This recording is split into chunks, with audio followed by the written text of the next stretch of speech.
انه يطلع لايف ويحكي هذا الشيء قدام كل الناس ما بيطلع، هو بيروح لجروب فانزات صغير بيكون ويبلش يحكي على اعراض الناس وعلى اهل الناس، مثل ما سوى معك انت كمان نفس الشيء. والله غريب عجيب.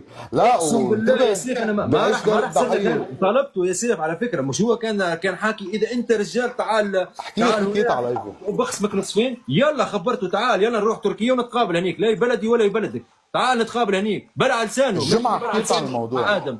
بس يا سيف والله راح جيبه سواء قبل او ما قبل، والله راح جيبه يا سيف، ولسانه الوسخ اللي جاب فيه سيره اهلي راح يتقص. حقك حقك احنا عنا هون حقك. يا اخي ما في مزح يعني. ليك غلط على اهلك، كمل غلط على كمل. اهل سامي كمان على فكره، عندي فويس يعني عندي اوف. فويس. ايه غلط على اهل سامي كمان، غلط على اهلي، انسان اوه معفن هيدا حيفوت على درجه الحيط، هيدا كبيره. بفوت فاب بالحيط هلا. هيدا في فويس مسجل سمعته بوذوني، والله نفس الحكي اللي حكى علي حكى على اهل سامي كمان الوسخ، والله راح جيب يعني طار اخي سامي وطارق وطاري وراح جيبه.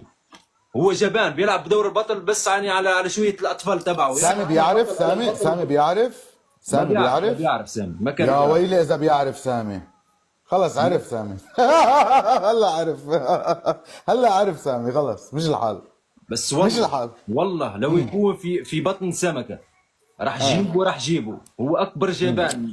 ما وافق لما طلبوا ادم وما وافق لما طلبته انا، بيبلع لسانه لما يصير الموضوع واقع، هو بيعرف يكون بطل بس على المواقع، بس في الواقع بيبلع لسانه. بتعرف مين بيقبل يروح اذا طلبه؟ مين؟